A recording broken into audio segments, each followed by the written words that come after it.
যখন কোনো ঘটনা ঘটে তখন মানুষ খালি ডিফারেন্স খোঁজে যে ছোট লোকের মানুষ কি করেছে, বড় লোকের মানুষ কি করেছে। ডিফারেন্স না খুঁজে সমাধান খোঁজার চেষ্টা কেউ করে না। যেমন ওই মিরপুরে যেই একজন বৃদ্ধ মহিলা মারা গেছে, 5 দিন 6 দিন মরে ছেলে মেয়ের অযত্নে।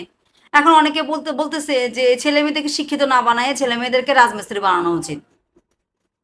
ছেলেমেয়েদের রাজমিস্ত্রি বানানোর দরকার নাই। আবার যখন দেখা যায় যে রাজমিস্ত্রির বা দেখা যায় ওই গরিব ঘরের কোনো মানুষ, একদম ছোট জাতের মানুষ যখন বাবা মাকে জঙ্গলে ফেলায় দিয়ে আসে বা দেখা যায় রাস্তায় ফেলায় দিয়ে আসে, তখন আবার বলে যে এই যে ছেলে মেয়েদেরকে এরকম রাজমিস্ত্রি কুলি মজুর না বানাইয়া এরকম শিক্ষিত বানানো উচিত। তো এই পার্থক্য, এই ডিফারেন্স না করে ছেলে মেয়েদেরকে মানুষ বানানো উচিত, এই কথা কেন কেউ বলে না? ছেলে মেয়েদেরকে মানুষ বানানো উচিত। একটা জিনিস খেয়াল করবেন যে মধ্যবিত্ত ফ্যামিলিতে কয়টা ফ্যামিলিতে এরকম আছে বাপ মাকে এরকম অযত্ন করে। এই কাজগুলো করে হয় একদম অতি শিক্ষিত পরিবারে, আর না হলে একদম নিম্ন জাতের মানুষের মধ্যে। মধ্যবিত্ত ফ্যামিলিতে কখনো এই কাজগুলো করে না, কারণ মধ্যবিত্ত ফ্যামিলির মানুষগুলো বাপ মাকে সম্মান করতে পারে, রেসপেক্ট করতে জানে। আর আমাদের এখন হয়েছে কি, বা আমরা এমন হয়ে গেছি ছেলে মেয়ে একটু দেখা যায় একটু পড়াশোনা শিখলে আমরা কম্পিটিশন করাই ফেলি। এই জিপিএ 5 পাইতেই হইব, এ করতে হইব, ওই করতে হইব, মানে মানে আমরা আমাদেরকে ছেলে মেয়েদেরকে রেজাল্ট শিট নিয়ে যতটুকু চিন্তিত, তার চেয়ে চিন্তিত না আমরা মানুষ হিসেবে গড়ে তোলার জন্য। মানে আমরা এটা বলি না যে তোমরা মানুষ হও, আমরা মানুষ করার জন্য কম্পিটিশনে লাগি না, আমরা তাদের রেজাল্ট ভালো করার জন্য কম্পিটিশন লাগি। তো আজকে এই আন্টিটা যে মারা গেল, 7 দিন পচে, তো কি লাভ হলো? একজন সচিব, আরেকজন হলো কি বুয়েটের যে শিক্ষক ছেলে, আরেকজন প্রবাস, এরপর প্রবাসে থাকে কানাডায়।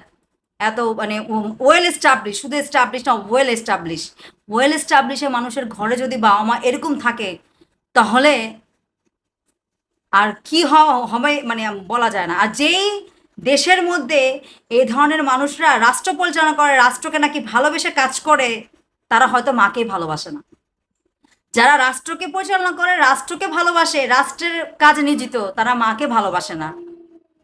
যাদের রাষ্ট্র হচ্ছে মা, যেখানে মা দিবস নামের একটা রাষ্ট্র, একটা দিবসই পালন করা হয় রাষ্ট্রে, সেখানে মায়ের কোনো যত্ন নাই। তো আমাদের আসলে মানুষ করার জন্য চিন্তা ভাবনা করা উচিত মানুষদেরকে। আর যে সকল ওই বড় বড় শিক্ষিত সমাজ মানুষ হতে পারবে না, বা নিম্ন সমাজ মানুষ হতে পারবে না, এদেরকে সরকারি মা বাবার নিয়ে একটা আইন করা উচিত, যাতে করে এত সময়ের পরে একজন বৃদ্ধ বাবা মাকে কখনোই হয় বৃদ্ধাশ্রমে দিবে, তবে বৃদ্ধাশ্রমে দিলেও বৃদ্ধাশ্রমে ফেলে দিয়ে আসবে তা কিন্তু না, বৃদ্ধাশ্রমে দিবে সঠিকভাবে। বাবা মাকে যদি এমন এমন অনেক ছেলে মেয়ে আছে বাবা মাকে রাখতে পারে না বা রাখার মতো সিচুয়েশন হয় না, তখন বৃদ্ধাশ্রমে দিবে সঠিকভাবে পরিচালনা করে, এরকম মায়ের যত্নের জন্য টাকা পয়সা যা আছে যেন মায়ের কোনো কিছু কমতি না হয়। আর যদি বৃদ্ধাশ্রমে না দেয়, তাহলে অবশ্যই মাকে সুন্দরভাবে পরিচালনা করবে নিজের ঘরে রেখে। ঠিক যেমন নিজের সন্তানকে মানুষ করে যেরকম, ঠিক বাপ মাকে সেরকম মানুষ করবে। এরকম সরকারি আসলে আইন করা উচিত। আমাদের দেশে আসলে মা বাবার আইন কি? আমাদের দেশে তো মানে এত বড় বড় অকারেন্স হচ্ছে, এগুলারই কোনো আইন নেই। আর বাবা মার ব্যাপারে আইন, এটা হাস্যকর।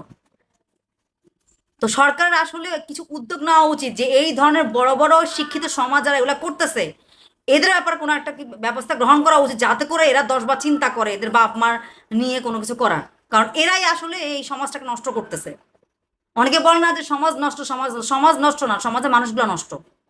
সমাজ তৈরি হয়তো মানুষ নিয়ে, মানুষ দিয়েই সমাজ তৈরি হয়। যেখানে সমাজের মানুষগুলোই নষ্ট, অশিক্ষিত মূর্খ, শিক্ষিত না, মানে স্বশিক্ষিত না, তারা শিক্ষিত স্বশিক্ষিত না, এরাই এগুলা করে আর এদের দেখা দেখে অননা করে।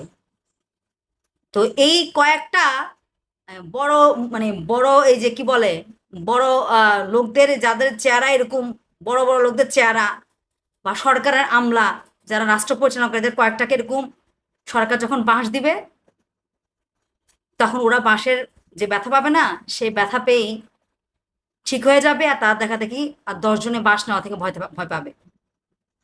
এটা করা উচিত।